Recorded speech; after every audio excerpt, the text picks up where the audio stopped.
Hello good evening to all the students.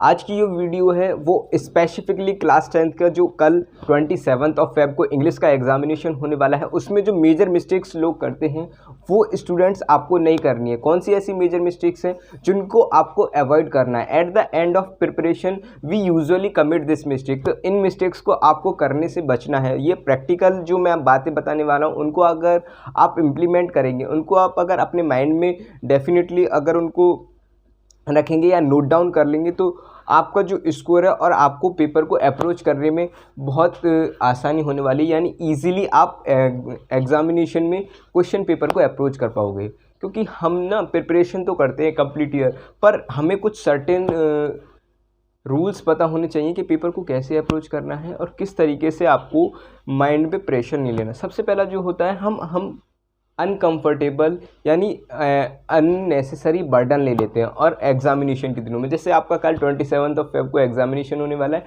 हम burden अभी से ले लेंगे। हम क्या करेंगे कि रात में ही पढ़ना स्टार्ट कर देंगे, यानी कि 27 ऑफ फेब को आपका एग्जामिनेशन है। और सबसे ज़्यादा मेजर मिस्टेक यही होती है कि हम अपने माइंड को कंपोजर नहीं करते, काम नहीं करते, कूल नहीं करते।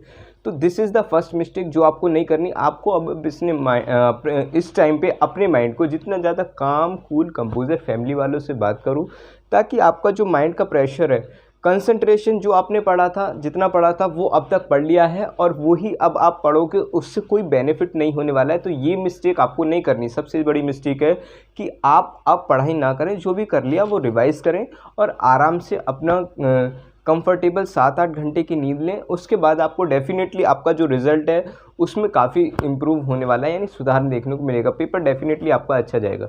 सेकंड मिस्टेक जो लोग करते हैं वो ये है कि आपको टाइम मैनेजमेंट की प्रॉब्लम आएगी। टाइम मैनेजमेंट की प्रॉब्लम क्या है? ये टाइम मैनेजमेंट की प्रॉब्लम इस वजह से भी अराइज़ होती है कि हमारे माइंड में क्या होता है कि ब्लूप्रिंट, यानी कि हम पहले डिसाइड नहीं करते कि हमें कौन कौन से क्वेश्चंस एग्जामिनेशन में, यानी कि जैसे ही आपके पास क्वेश्चन पेपर आएगा तो आपको 15 मिनट्स रीड करने के लिए मिलते हैं और OMR शीट फिल करने के लिए मिलेंगे, जिसमें आपको क्वेश्चंस को ईजिली टिक कर लेना है। आपको जो जो क्वेश्चंस आपको आते हैं उनको ही पहले करना है, क्योंकि एग्जामिनेशन में डेफिनेटली ये इट इज़ नेचुरली कि जब आप एग्जामिनेशन हॉल में जाओगे तो आपका प्रेशर ऑटोमेटिकली आपके माइंड पे, यानी कि प्रेशर बढ़ना स्टार्ट हो जाएगा। तो उस प्रेशर को कैसे हैंडल करना है वो आपको कूल, काम, कंपोजर रह के ही करना है।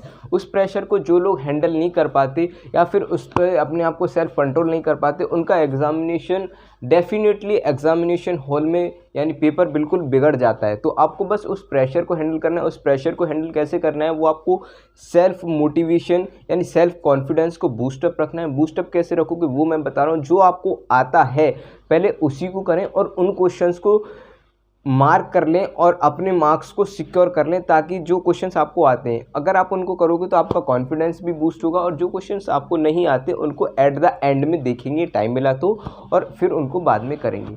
थर्ड जो मेजर मिस्टेक है वो ये है कि हम क्वेश्चंस डिसाइड नहीं करते, और जो कि मैंने आपको बताती है, इसी वजह से टाइम प्रॉब्लम की, यानी टाइम मैनेजमेंट की प्रॉब्लम अराइज हो जाती है। वो क्यों? क्योंकि जब हम फर्स्ट क्वेश्चन करते हैं तो हम बीच में क्या हो जाते हैं, स्टक हो जाते हैं। जब आप बीच में स्टक हो जाओगे तो आप दूसरे क्वेश्चंस को सॉल्व करने जाओगे। तो इस वजह से क्या है कि आपको पहले ही ऑलरेडी उसका मतलब क्वेश्चंस को मार्क कर लेना है ताकि आप इजीली सॉल्व कर पाओ।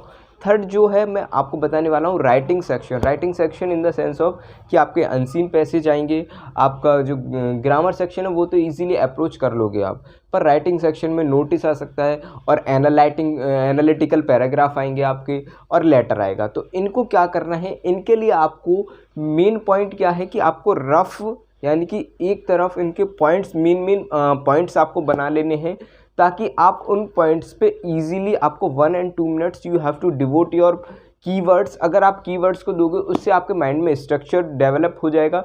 अगर जब आप स्ट्रक्चर बना के करोगे तो आप इजीली, आपको जब लेटर लिखना है और या फिर आपको एनालिटिकल पैराग्राफ लिखना है तो इंट्रोडक्शन, मेन थीम और कंक्लूजन, इस तरीके से आप कंपाइलेशन कर दोगे तो आपको एग्जामिनेशन में जो एग्जामिनर होगा या फिर जो इन्विजिलेटर होगा, जो आपका एग्जामिनर कॉपी चेक करेगा, वो मार्क्स डिडक्ट नहीं करेगा, क्योंकि उसको आप अच्छे तरीके से, जितना ज़्यादा आप उसमें करेक्टर स्केच डालोगे तो आपको मार्क्स वो देगा ही देगा। तो ये सबसे ज़्यादा जो मेजर मिस्टेक है वो ये ना करें, आराम से कूल, काम, कंपोजर रहें एट द एंड, और जितना भी आपने पढ़ा है उसी में से पेपर आएगा। अपने आप को कॉन्फिडेंस रखें, तो ये मेजर मिस्टेक्स ना करें। Thank you all of you. जय हिंद। मिलते हैं नेक्स्ट वीडियो में, तब तक के लिए चैनल को सब्सक्राइब करें। Thank you all of you.